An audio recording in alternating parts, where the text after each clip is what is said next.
Vamos a hablar con Freddy Ñáñez, que hoy no viene ni como ministro ni como vicepresidente, hoy está aquí como poeta, como licenciado en filosofía, licenciado en comunicación y un enamorado del estudio de la comunicación, la filosofía y la poesía transversales a todos los eventos de nuestra vida. Por eso comenzamos el programa con este video que es un resumen de uno de los autores que lo están ocupando y que nos ha puesto a leer a todos y a comentar a todos, es el coreano Byung-Chul Han. Y todo esto dirán ustedes, bueno, ¿y qué tiene que ver esto con el libro? Estas cuestiones de filosofía, no, esto tiene que ver con el libro y es algo que nos preocupa, es algo, ¿verdad, Isidoro? Tú dices algo muy bello de los libros. Sí, lo que tú siempre repites, ¿no? ¿Verdad? De que los libros realmente nacen cuando están impresos en papel. Sí. Pero debo decir que además de nacer cuando están impresos en papel, siguen creciendo cuando el autor ha logrado que ese libro, a través de medios, digamos, de distribución y demás, llega a las librerías y llega al lector. Y ahí entonces sí empieza a crecer el libro. Empieza su florecimiento.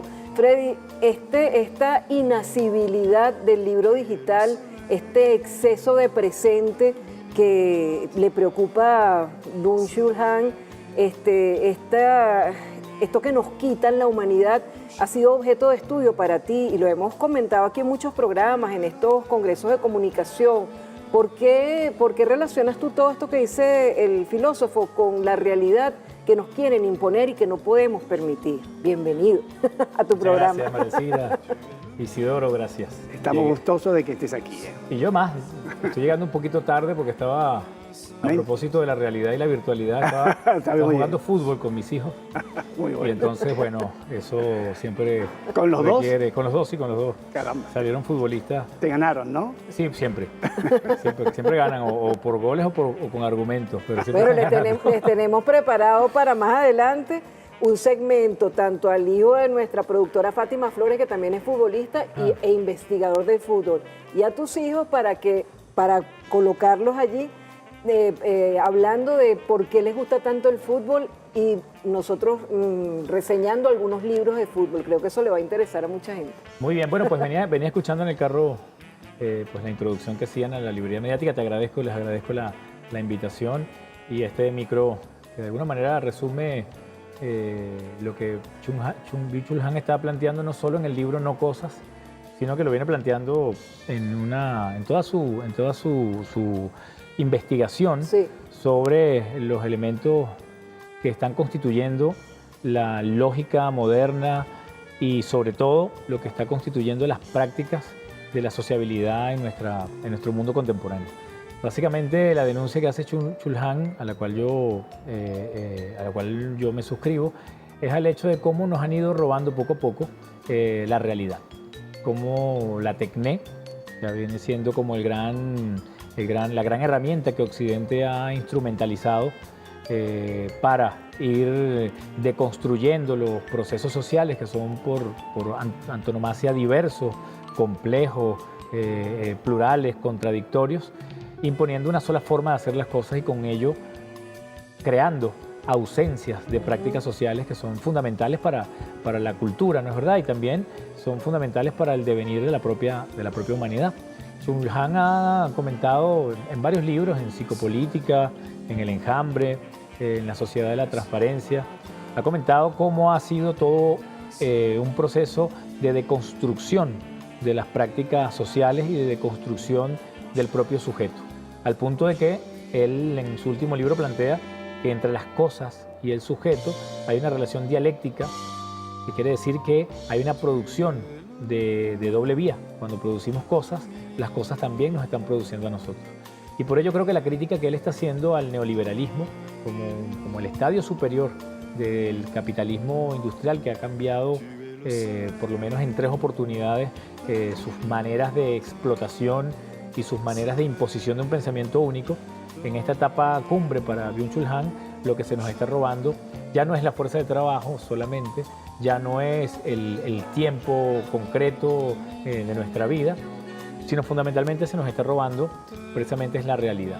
La posibilidad de que estemos construyendo una realidad intersubjetiva con las cosas y que esa realidad tenga un anclaje precisamente en los días, en el tiempo que empieza, que termina y que en ese empezar y en ese terminar van constituyendo la historia, van constituyendo la memoria, van constituyendo el pensamiento y van constituyendo la posibilidad de tener un proyecto de mundo, porque hay una existencia temporal y una existencia espacial. Claro, en el caso de Venezuela específicamente, se sumó la pandemia a todo lo que veníamos sufriendo de bloqueo, guerra económica, y entonces nos empezaron a quitar esos puntos de encuentro que eran las librerías, esos puntos de encuentro que eran todas esas reuniones presenciales, ese manosear los libros, ese regalarnos libros, y nos han abierto una herida grande. El rector de la Universidad Pontificia Católica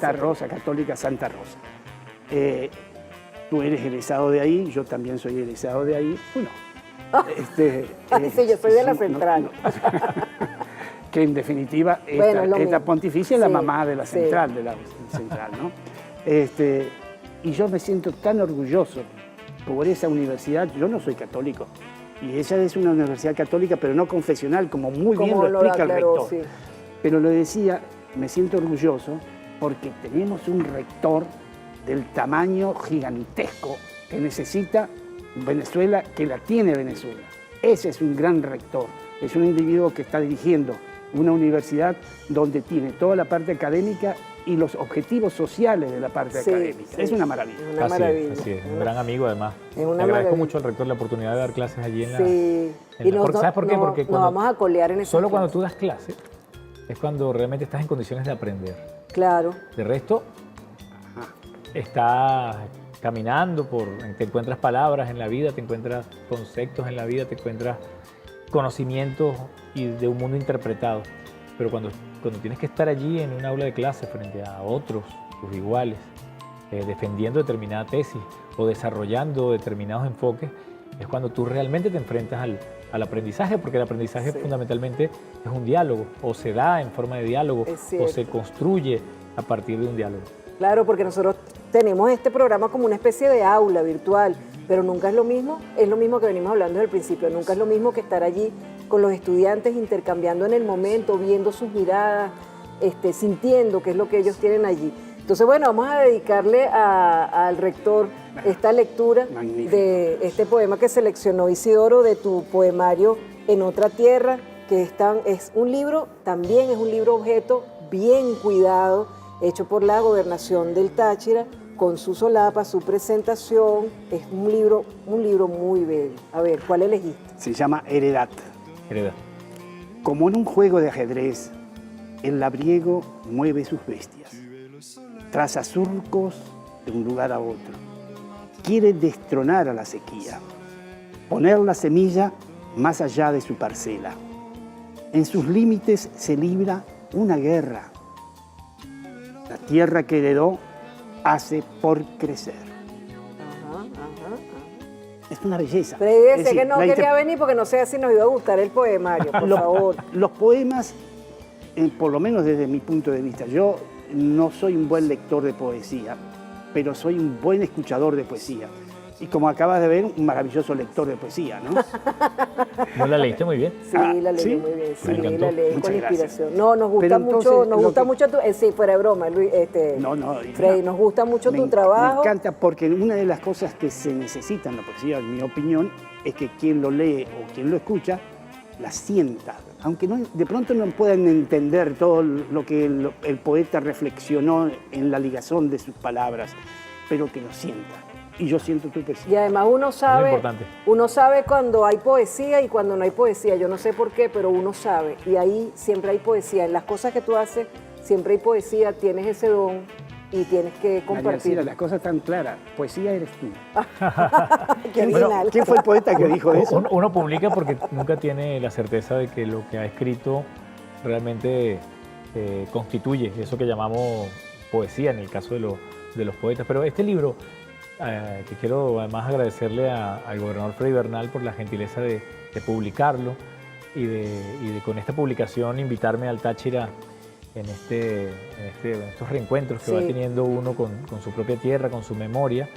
Este libro está impregnado precisamente de ese concepto del regreso, del reencuentro, y de la búsqueda de una arqueología de la memoria y de los afectos, de lo que en algún momento vivimos como realidad y que de pronto al cambiar de paisaje, al cambiar de espacio, esos recuerdos y esas vivencias se quedan anclados como las montañas, como los árboles, como los ríos, en los lugares a los que pertenecen. Esa toponimia que tiene que ver no solo con los nombres de las cosas, sino profundamente con la experiencia vital de las cosas y del mundo, están plasmados en este libro que en realidad es un homenaje a Manuel Felipe Rugel. Sí. Es un libro que busca un diálogo con la poesía del gran tachirense, sin duda alguna.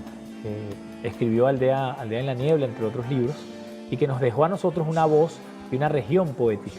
Entonces acá en este libro hay un intento de volver a mi lugar de origen, Táchira, pero por la vía de las palabras que constituyen para mí el afecto de la tachiranía, como dice el maestro Temístocles Salazar, o de la tachirinidad, como se dice comúnmente. Y por eso este libro de alguna manera me gusta mucho que se haya publicado en el Táchira y bajo estas condiciones, porque le da, en todo caso, la realización que necesitaba a las propias palabras que están allí escritas, que ojalá lleguen, que ojalá conmuevan, que ojalá le digan algo a alguien.